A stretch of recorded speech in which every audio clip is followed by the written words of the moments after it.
Robert, what's happening? You're selling our house without even telling me.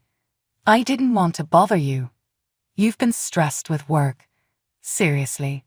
I've been paying the mortgage for 5 years, and you didn't even ask if I wanted to sell. I thought it was time to move on. We could use the money for other things. Move on. This is our home. We built our life here. How can you just sell it without my consent? I have a say in this too. Laura, what do you really know about real estate? Let me handle it. I know what's best for us. That's not true. I've been paying the mortgage for years. Something's going on, and you're not being honest. You're acting crazy. After all these years, you can't even trust my decisions. Are you insulting me? What? No, that's not what I meant. Don't turn this around on me. You just what? Know your place. Don't test me. I'm Laura, in my late 40s. A few years ago, I made a decision that changed everything. I'd been married to Robert for 25 years, and we had a son and a daughter together. Our kids had grown up and moved out. We had always dreamed of traveling the world. About 5 years ago, our youngest moved out, and it seemed like the perfect time to start our journey. But Robert had already changed his mind. He didn't want to travel anymore. He just wanted to move back to the countryside and live a quiet life. I was disappointed, but I wanted to make him happy. We found a beautiful house in a small town, surrounded by lush fields and rolling hills. It had plenty of space for our hobbies and a big garden for growing vegetables. Though there was a lot of renovation needed, I took on the responsibility since Robert wasn't interested. I wanted to create a space that reflected both of us and the life we'd built together. I spent hours on plans, choosing finishes, and picking out furniture. But things didn't always go smoothly. I realized at one point that I'd gone over budget. It was a mistake I regretted, but I knew I had to make it right. I took out a loan and worked hard to pay it off. It wasn't easy, but I was determined to create the home we wanted. During this time, Robert's health began to decline. He wanted to retire early and focus on getting better, so I became the primary breadwinner. It was challenging, but I was happy to support us. As I took on more work, Robert seemed to pull away. He became distant, leaving me confused and unsure of what was happening. I initially thought it was due to the changes in our lives, but as time passed, his behavior only grew worse. It felt like I was living with a stranger. We'd faced challenges before, and I always believed our love would carry us through. I never questioned his loyalty or commitment, but soon, things changed. I noticed Robert had become suspiciously close to our neighbor, Heather. She was a widow in her 40s who had recently moved in nearby. I was overwhelmed with mixed emotions, struggling to understand this unexpected shift in his behavior. And that wasn't the only secret he was hiding. One day, I came home early and found Mr. Anderson in our garden, taking pictures to advertise it. I was shocked to learn that Robert was trying to sell our house without telling me. This news devastated me. I was still working hard to pay off the loan, and he was already planning to sell. I knew I had to confront him, even though it was difficult. Robert, what's going on? You're selling our house without even telling me. I didn't want to bother you. You've had enough on your plate with work. Are you serious? I've been paying the mortgage for years, and you didn't even ask if I wanted to sell. I thought it was time to move on. We could use the money for other things. Move on. This is our home. We built our life here. How can you sell it without asking me? I have a say in this too. Laura, what do you really know about real estate? Let me handle it. I know what's best for us. That's not true. I've been paying the mortgage for years. Something's going on, and you're not being honest. You're acting crazy. After all these years, you still can't trust my decisions. Are you trying to insult me? What? No, that's not what I meant. Don't turn this around on me. You just what? Know your place. Don't test me. At that moment, I felt like Robert could get violent at any second. I was scared. The man standing in front of me didn't seem like the one I fell in love with years ago. I knew something was terribly wrong. I acted quickly, contacting the real estate agents to stop the sale and getting the potential buyers' details. I was shocked when I found out the buyers were Heather's son and his wife. My worst fears were confirmed. Robert was betraying me, and divorce seemed inevitable. I realized I couldn't trust him anymore. It hurt, but I knew I had to stand up for myself. I began preparing for the changes ahead. Robert noticed my shift in attitude. Sensing I might want a divorce, he made it clear that if we separated, he would demand half the house's value, even though I was the one who had worked hard to pay for it. The weeks that followed were the worst of my life. I couldn't quit my job, but I was so stressed that I couldn't focus at work. Heather's boldness made things worse. She showed up at my house with her son and daughter-in-law, acting as if it was already theirs. I was shocked by their audacity and couldn't believe they thought they could take what wasn't theirs. Heather and Robert acted as if no one knew about their affair. They thought they were succeeding in breaking me down and forcing me out, but I wasn't backing off so easily. They didn't realize that while they were basking in their so-called victory, I was planning my future without Robert. My son, Johnny, is a good lawyer, and I knew I could count on him, so I told him everything. Despite the heartache, Johnny tirelessly gathered evidence of Robert's affair with Heather. They were so reckless they didn't even try to cover their tracks. In just a few weeks, Johnny had photos of Robert and Heather meeting up at restaurants, parks, Heather's place, and even her son's place. Looking at the heartbreaking evidence, I felt utterly devastated and lost. Luckily, John stayed strong and provided unwavering support. He helped with all the legal paperwork and even broke the news to his sister, despite how hard it was for him. It was comforting to see how close they were. My daughter was in shock, but she remained compassionate and supportive. She would call to check on me, and we'd have heartfelt conversations to help each other through this tough time. I'm grateful my kids grew up to be responsible and reliable, unlike their father, who had been unreliable his entire life.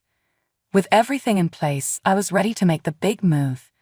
I decided to file for divorce and even sue him for all the pain he caused. When Robert found out, he was enraged. How could you do this to me?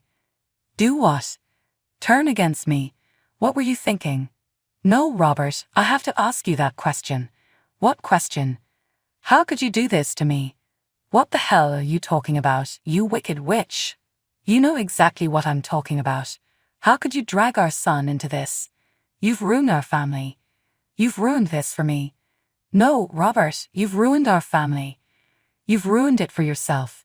See you in court. And just like that, I moved out. I walked away and didn't look back. I couldn't spend another minute next to that horrible human being. It pained me to leave the house I'd worked so hard on, but it was the right thing to do. That house was Robert's dream, not mine. Luckily, John stayed strong and provided unwavering support.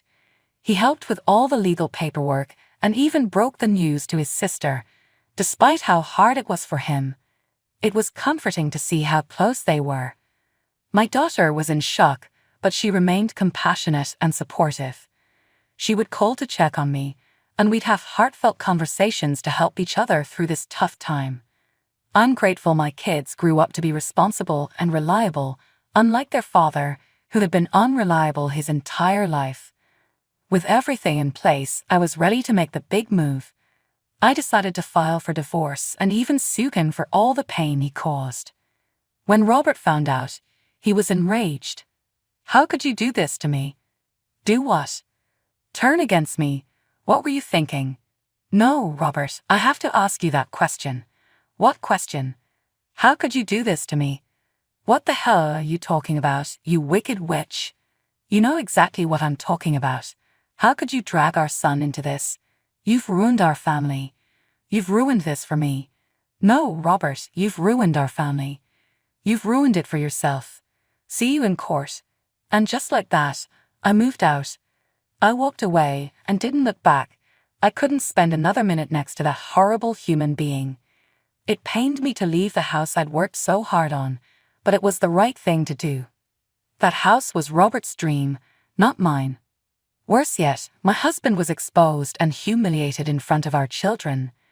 With Heather and her kids gone, he apologized and begged for forgiveness, but I decided I would never see him again. The thought of spending the rest of my life alone was daunting, but I knew I could find contentment and happiness without him. After much thought, I made the life-changing decision to spend the rest of my 40s traveling the world, fulfilling the dreams I had as a young adult. I bought a backpack, gathered some money, grabbed my passport, and sold the house. I left my job and set off. Since then, I've traveled to 27 countries and made countless meaningful connections with fellow travelers. This year, I bought a beautiful house in Hawaii as my home base. It's where I host gatherings for my extended family, new friends on the island, and even tourists who pass by. I realized that losing someone like Robert was what I needed to truly live my best life. I'm happier than I've ever been, and I'm proud of how far I've come. I sighed deeply as I tossed my laptop onto the couch, frustrated by yet another argument with Derek and Casey. It was like a broken record, playing the same tune of disrespect and dismissal over and over again. "Is it really too much to ask for a little help around here?" I said, glaring at Derek lounging in his recliner, engrossed in some mindless TV show. "I work just as many hours as you do, but somehow all the household responsibilities fall on me." Derek barely looked up from the screen. "If you have a problem with how things are, then maybe you should quit your little hobby and focus on being a better housewife." My blood boiled at his condescending remark. "My little hobby is a successful freelance design business that brings in half our income, you ungrateful ass." Casey snickered from the couch, his eyes glued to his phone. "Yeah, but let's be real. Dad's the one with the real job carrying this family." I whirled to face him, my frustration reaching a boiling point. "You've got a lot of nerve, mooching off us while contributing nothing but snarky comments." Derek finally looked up. "Don't talk to my son that way. If you did your job right, he wouldn't have to lift a finger." That was it, the final straw. I grabbed my purse and headed for the door, emotions raging inside me. You know what? I'm done. I'm so damn tired of being disrespected and taken for granted in my own home. "Where are you going?" Derek called out, a hint of surprise in his voice. I paused at the door, turning to face them both with a defiant glare. "Somewhere I'm appreciated. Don't bother calling until you've learned to value everything I do for this family." With that, I stormed out, slamming the door behind me. No more being a doormat. From now on, they were going to realize exactly how much I contributed, and just how invaluable I truly was. I pulled into the parking lot of the Bluebird Motel, a small establishment on the edge of town. It wasn't the Ritz, but it would serve its purpose, providing me a quiet refuge to work and gather my thoughts after that disastrous argument. As I entered the modest room, I tossed my bag on the bed and opened my laptop, desperate to meet the looming deadline for my latest design project. With a deep breath, I tried to push aside the swirl of emotions and focus on the task at hand. But my mind kept drifting back to the years of being dismissed and disrespected by Derek and Casey. All the nights I stayed up late, burning the midnight oil to meet client demands while still handling all the household responsibilities. The endless loads of laundry, grocery shopping, meal prepping, tasks that went completely unappreciated by my so-called family. Tears of anger and hurt stung my eyes as I recalled Derek's callous words, reducing my thriving design career to a mere hobby. As if the income I brought in wasn't just as vital as his paycheck in keeping our household afloat. And Casey was no better, content to leech off our hard-earned money while mocking my contributions. The smug entitlement radiating from that spoiled brat made my blood boil. No more. I was done being the unsung hero, the unappreciated workhorse of the family. If they couldn't see my value, I'd make them feel the impact of my absence, and they'd be damn sorry they took me for granted. With renewed determination, I attacked the design project, pouring all my frustration and pent-up resentment into creating something truly exceptional for my client. I'd show them all what a little hobby could achieve when passion and talent joined forces. By the time the first rays of dawn peeked through the curtains, I had put the finishing touches on what might be my best work yet. A small, satisfied smile crossed my lips as I hit send on the file. "That's just a taste of what you've been overlooking, fellas," I muttered under my breath. "Get ready, because you haven't seen anything yet." After basking in the satisfaction of delivering a stellar project, I turned my attention to the next phase of my plan. It was time for Derek and Casey to truly feel the impact of my absence. With a few taps on my laptop, I remotely canceled the utility payments and halted the automated grocery and household supply orders. A twisted smile crossed my lips as I pictured the chaos that would soon unfold back at the house. Sure enough, within a couple of days, my phone started blowing up with angry texts and calls from Derek. "Reagan, what the hell? The power and water just got shut off." I let the call go to voicemail, ignoring his demands for an explanation. Then came a barrage of texts from Casey. "Yo, did you forget to pay the bills again? Real nice, we have no Wi-Fi now." As the days passed, the messages grew increasingly desperate. "Seriously, babe, let's talk this out. The house is a mess and we're out of food. Mom, I can't even do my laundry. This is getting ridiculous." Part of me relished in their rising panic and dependence on the order I used to maintain so effortlessly, but I remained stoic, unmoved by their pleas. Finally, after nearly a week of radio silence from me, Derek showed up at the motel room, his face flushed with anger. "Open up, Reagan. I know you're in there." I cracked the door open, eyeing him coolly. "What do you want, Derek? Cut the crap and come home. This little tantrum of yours has gone far enough."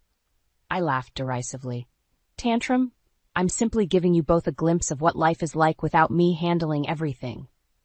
Derek's eyes narrowed. "So what, you're holding the household hostage? Real mature, Reagan." "Don't act so shocked," I shot back.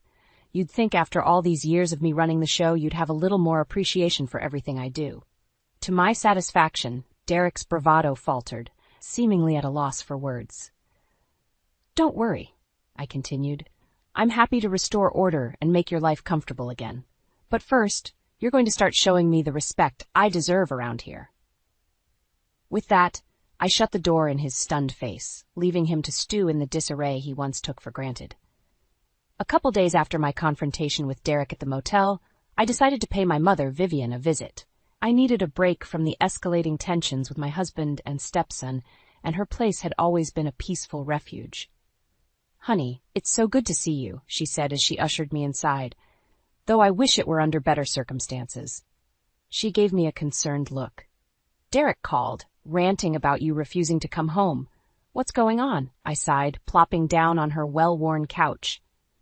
"The usual, Mom, me doing everything while he and Casey treat me like a glorified maid." I shook my head. I finally put my foot down, and now they're feeling the consequences. Vivian pursed her lips but didn't argue. She knew better than anyone the disrespect I'd endured from my family over the years. As we chatted, my eyes drifted to a battered cardboard box tucked in the corner of her living room. "What's all that?" I asked, nodding towards it. "Oh, just some old papers and mementos," she replied with a dismissive wave. "I was going through the attic and found it mixed in with your father's things." My curiosity was piqued, and I rose to take a closer look. Vivian didn't object as I began sifting through the box's contents, a jumbled assortment of letters, receipts, and other documents.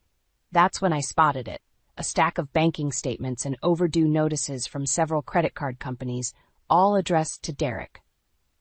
"Mom, what is all this?" I asked, a sinking feeling in my gut. Vivian peered over my shoulder at the papers.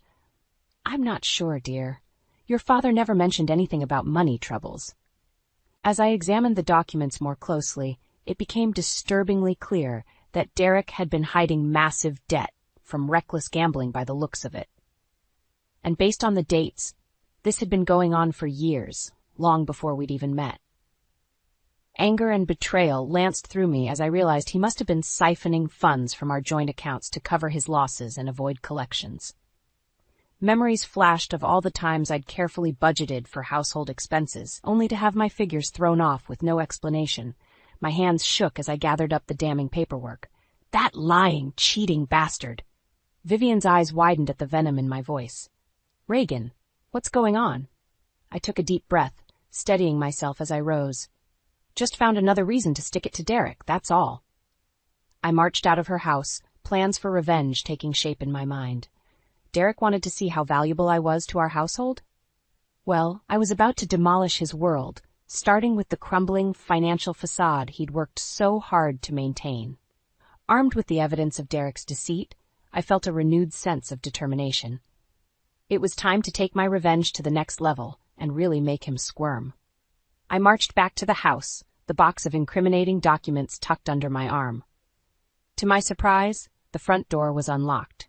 Clearly, Derek had grown complacent in my absence. You've got a lot of nerve showing your face here, Derek spat as I barged into the living room. Casey looked up from his phone, eyes widening. Hey Reagan? I ignored them both, dropping the box onto the coffee table with a thud. You want to know why I've been refusing to come home? Take a look. Derek frowned as he riffled through the papers, but his expression quickly morphed into one of horror. Where did you get these? He hissed. Oh, from your stash of secrets you've been hiding all these years, I countered. Nice gambling habit, by the way. Been having fun blowing through our savings? Casey's brow furrowed in confusion. Wait, what's going on? Stay out of this. Derek snapped at his son before turning his glare back to me. You had no right going through my private affairs. I scoffed loudly. Private affairs? You mean the affairs you've been keeping from me while draining our accounts behind my back? Realization seemed to dawn on Casey's face as he looked between us uncertainly. Derek, meanwhile, had gone pale. Seizing the opportunity, I pressed on. Here's the deal. Either you shape up and agree to some serious counseling to work through this massive betrayal. I let the words hang in the air as Derek clenched his jaw. Or I take these papers and every shred of evidence about your reckless behavior public. For a moment, Derek seemed to weigh his options. His jaw twitched as his gaze flickered between me and the documents. You're bluffing, he finally said, though his tone lacked conviction. Am I? I challenged, stepping closer until I was nose to nose with him.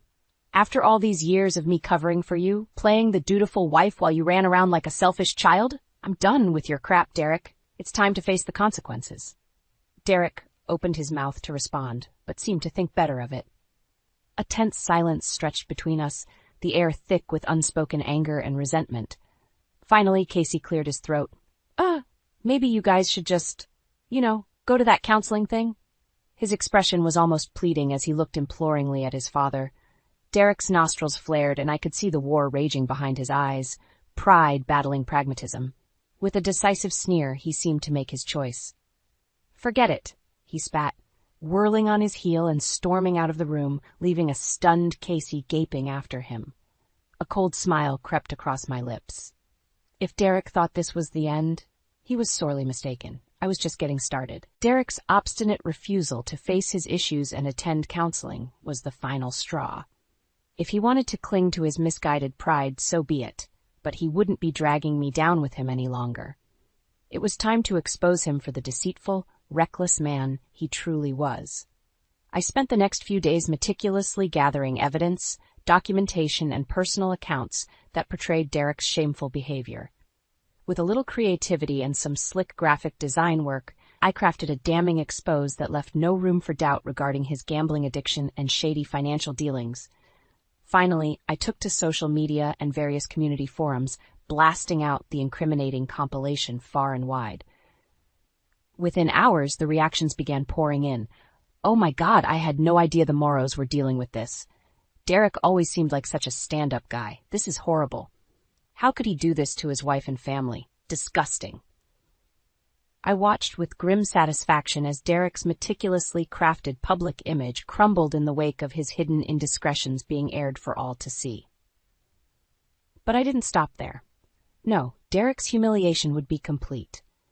Leveraging my finely honed marketing skills, I launched a promotional campaign for my design business that highlighted my personal journey of perseverance and self-empowerment. Inspirational graphics, uplifting messaging, and carefully selected testimonials from clients painted a portrait of the talented, resilient woman I was, in stark contrast to the disgraced scoundrel I'd endured for far too long. Within days, my social media was ablaze with an outpouring of support and admiration. New business inquiries flooded my inbox, and my following skyrocketed as people rallied behind the heartwarming story of my professional triumph over personal adversity. Amidst the whirlwind of attention, I received a call from Derek. His voice was low, seething with impotent rage.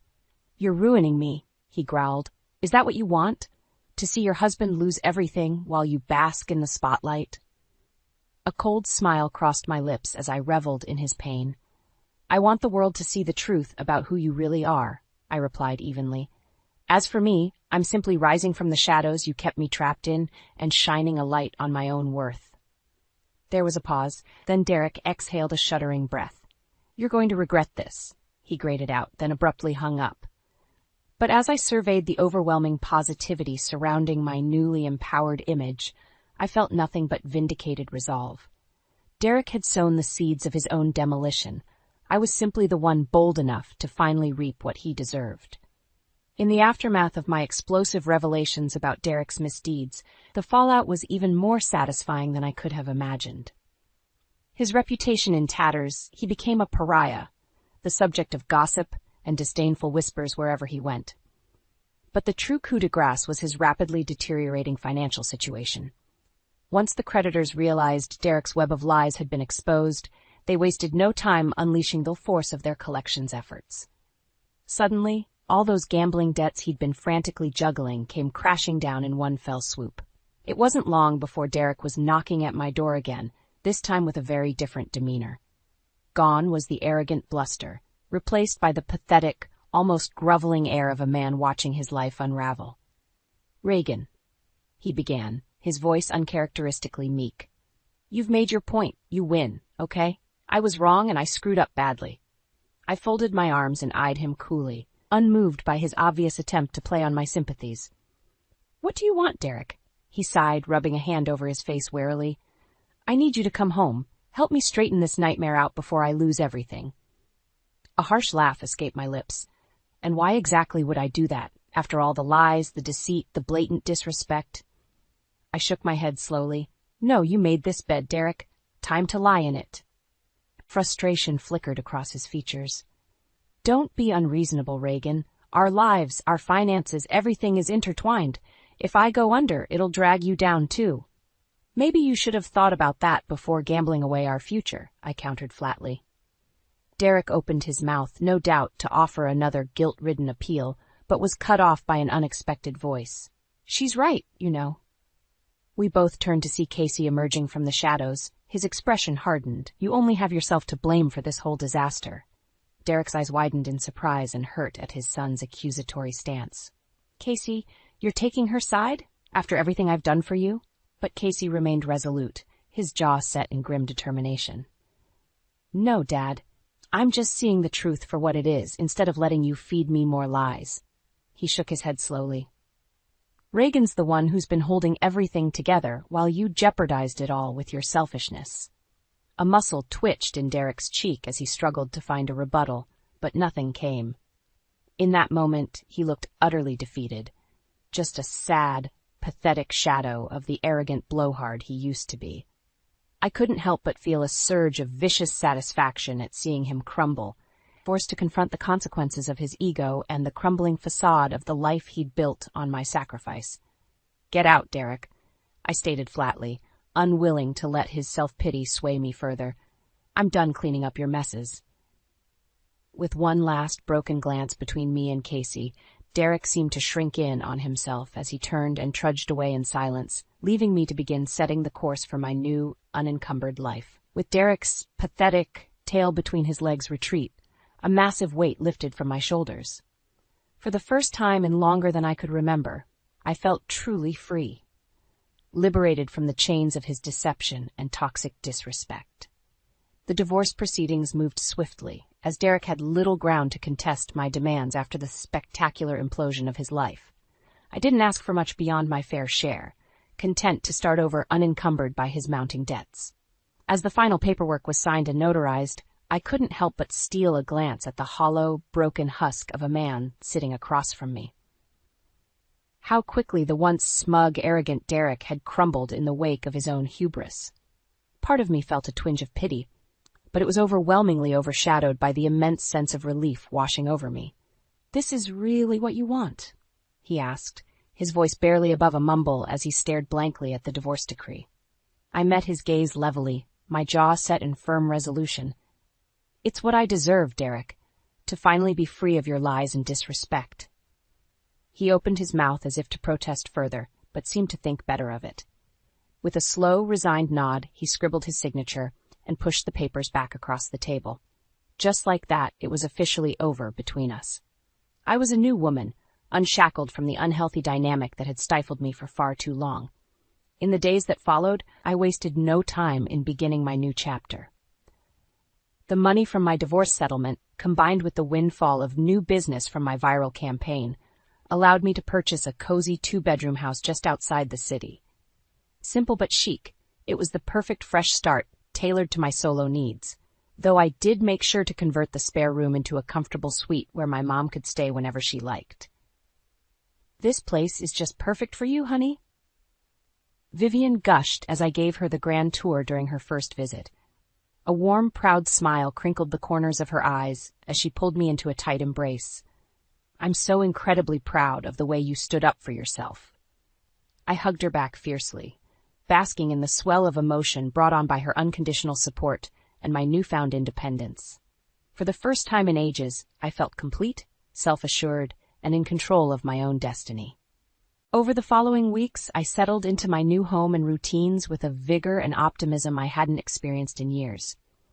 Each morning, I'd wake up energized, ready to dive headfirst into a new slate of exciting design projects and business opportunities. And in my downtime, I'd look around my little sanctuary, the cozy living room adorned with hand-picked decor, the sunlight streaming through the windows, and smile contentedly.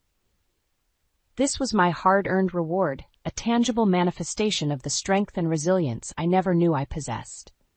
The old Reagan, who meekly accepted disrespect in the name of keeping the peace, was gone forever. In her place stood a self-assured woman who understood her immense value and self-worth. A woman who refused to spend another day in the shadows of an ungrateful partner. And as I reflected on the tumultuous journey that led me to this new beginning, I silently vowed to never let anyone or anything dull that inner fire again.